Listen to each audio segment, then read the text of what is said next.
हमने साफ कह दिया कि जब तक आतंकवाद के मुद्दे पर भारत का स्टैंड रखा नहीं जाएगा, हम किसी ज्वाइंट स्टेटमेंट पर साइन नहीं करेंगे और इसकी वजह से वहां कोई ज्वाइंट स्टेटमेंट नहीं आया। अध्यक्ष महोदय, इसका परिणाम क्या? अब देखिए, हमारे प्रधानमंत्री जी ब्रिक्स की बैठक में ब्राजील गए, करिश्मा किया है हमारे प्रधानमंत्री। तो चीन की मौजूदगी में जो ज्वाइंट डिक्लेरेशन आया, उसमें जम्मू व कश्मीर में हुए आतंकी हमले को कंडेम भी किया गया। यह प्रधानमंत्री ने करिश्मा करके दिखाया, यानी भारत की बात अंततः मानी गई। और यह ब्रिक्स सम्मेलन के इतिहास में पहली बार हुआ जब जम्मू एवं कश्मीर में हुए किसी आतंकी घटना को खुलकर कंडेम किया गया। मैं इस सदन को याद दिलाना चाहता हूं, 2008 में मुंबई में इतनी बड़ी आतंकी घटना हुई, मगर उस समय की सरकार को जो प्रभावी कार्रवाई करनी चाहिए थी वो नहीं हो पाई। लेकिन उसमें सबसे दुखद और आश्चर्य की बात है, कई वर्ल्ड फोरम, इंटरनेशनल फोरम पर जो उसका कंडेमनेशन होना चाहिए, जो उसकी निंदा की जानी चाहिए, वो भी जितना होना चाहिए नहीं हो पाया। अध्यक्ष, यदि आप उस घटना के बाद हुए ब्रिक्स सम्मेलन के डॉक्यूमेंट्स उठाकर देख लीजिए, मुंबई आतंकी हमले का कहीं जिक्र भी नहीं है। और अध्यक्ष महोदय, जब केंद्र में प्रधानमंत्री मोदी जी के नेतृत्व में सरकार बनी, तब जाकर कहीं के हालात कुछ बदलने शुरू हुए। और साल 2017 में हुए ब्रिक्स सम्मेलन में पहली बार 2017 में हुए ब्रिक्स सम्मेलन में पहली बार आतंकवाद से लश्कर और जैश जैसे आतंकवादी संगठनों को जोड़ा गया। यह भी अपने में करिश्माई काम था। यह परिस्थिति इसलिए बनी क्योंकि इसके ठीक एक साल पहले उरी की घटना के भारत की सेनाओं ने सीमा पर जाकर सर्जिकल स्ट्राइक की थी। हमने दुनिया को बताया कि आतंकवाद के खिलाफ हम सरहद के इस पार भी मारेंगे और जरूरत पड़ी तो आतंकियों के घर में घुसकर भी मारेंगे। यह बदलाव प्रधानमंत्री मोदी जी के नेतृत्व में आया। अध्यक्ष महोदय, यह वही नीति है जो पहले की सरकारों को भी अपनानी चाहिए थी। उन सरकारों को जिनके शासनकाल में भारत ने सबसे भीषण आतंकी हमलों का सामना किया, जिनमें 2008 का मुंबई हमला आज भी हर हिंदुस्तानी के जहन में बैठा हुआ है, जिंदा है, एक न भूलने वाली त्रासदी के रूप में जिंदा है। अध्यक्ष महोदय, मैं श्री प्रणब मुखर्जी जी ने अपनी किताब द कोलिशन ईयर्स में लिखा है, मेरे पास है भी वो, कोलिशन ईयर्स में लिखा है कि जब मुंबई अटैक हुआ था, प्रणोदा ने लिखा है, जब मुंबई अटैक हुआ था, India had evidence that the terrorist came from Karachi port. Pakistan के नॉन स्टेट एक्टर्स के बहाने पूरी दुनिया में को पूरी दुनिया में कोई मान नहीं रहा था। उन्होंने लिखा है, प्रणोदा ने, and I quote, amid heated debates within the cabinet, there was a demand for military intervention which I rejected. यह उन्होंने लिखा, मैंने नहीं लिखा है, अनकोट। अध्यक्ष महोदय, भारतीय विदेश सेवा के एक वरिष्ठ अधिकारी ने भी अपनी किताब में इस बात की पुष्टि की है, जिनका नाम है अजय बिसारिया,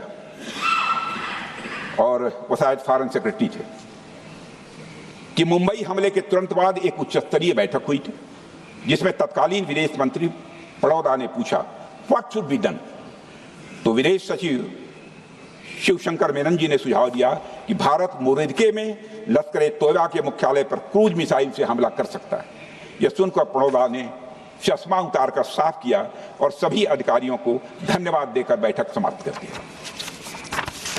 अध्यक्ष महोदय, उस समय की सरकार ने जो सही समझा वो किया, पर मैं मानता हूं कि अगर तब की सरकार ने भी 2016 सर्जिकल स्ट्राइक, 2019 एयर स्ट्राइक जैसे निर्णायक और कठोर कदम उठाए होते तो पाकिस्तान की स्ट्रेटेजिक कैलकुलस बदल सकती थी। एक पावरफुल और डिसाइसिव एक्शन पाकिस्तान और उनकी सेना के द्वारा इस 500 टेररिस्ट ऑर्गेनाइजेशंस के लिए बड़ा डिसइंसेंटिव साबित हो सकती थी। अध्यक्ष महोदय, 2008 में मुंबई हमलों के बाद उस समय की सरकार ने सिर्फ बातचीत का मार्ग चुना था। मैं स्पष्ट करना चाहता हूं, यह कोई आलोचना नहीं है अध्यक्ष महोदय, न उस सरकार की, न उस समय के प्रधानमंत्री की, और न ही उन नेताओं की। उस समय की लीडरशिप को जो सही लगा उन्होंने वह निर्णय लिया। अध्यक्ष महोदय, बस मैं इतना ही कहना चाहता हूं कि आज का भारत अलग सोचता है और अलग तरीके से काम करता है। हमारा मानना है यह आपका प्रतिद्वंदी आतंक को रणनीति बना चुका हो और बातचीत की भाषा नहीं समझता हो तो standing firm and being decisive के अलावा कोई विकल्प नहीं बचता है। अध्यक्ष महोदय, आज हमारे प्रधानमंत्री मोदी जी के नेतृत्व में भारत वह देश नहीं रहा जो पहले था। Today doziers have been replaced by decisive action. Today doziers have been replaced by decisive action. आज भारत सहता नहीं है, भारत जवाब देता है। अध्यक्ष महोदय, आज भारत आतंक की जड़ तक जाता है और उसे उखाड़ फेंकने का सामर्थ्य रखता है। अध्यक्ष महोदय, मैं इस सदन को और देश की जनता को यह विश्वास दिलाना चाहता हूं कि हमारी सरकार, हमारी सेनाएं और हमारी लोकतांत्रिक संस्थाएं सब मिलकर, हम और ये सारे लोग सभी मिलकर देश की एकता, अखंडता और सुरक्षा के लिए जो भी कदम उठाना आवश्यक होगा वह कदम उठाएंगे और उसके प्रति हम पूरी तरह से कमिटेड हैं। अध्यक्ष महोदय, अंत में मैं केवल इतना ही कहना चाहता हूं, यह समय एकजुट होकर अपनी सुरक्षा, संप्रभुता और आत्मसम्मान की रक्षा के संकल्प को और अधिक मजबूत करने का है। हमें यह याद रखना होगा कि हमारी सामाजिक और राजनीतिक एकता ही यह हमारी सबसे बड़ी ताकत है। अध्यक्ष महोदय, आतंकवाद को समर्थन देने वालों को यह स्पष्ट संदेश चला गया है कि भारत अपनी मातृभूमि की रक्षा के लिए पूरी तरह से संकल्पबद्ध है। आइए हम सभी दलगत भाव से ऊपर उठकर संघवरध्वम के मंत्र से प्रेरणा लेकर एक साथ खड़े हो जाएं और हम इस राष्ट्रीय संकल्प को मजबूत करें।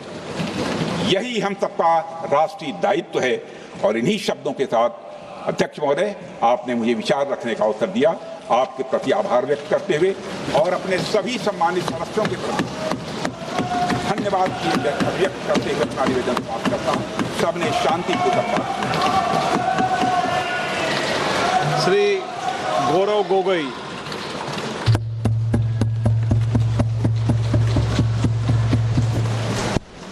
धन्यवाद अध्यक्ष महोदय।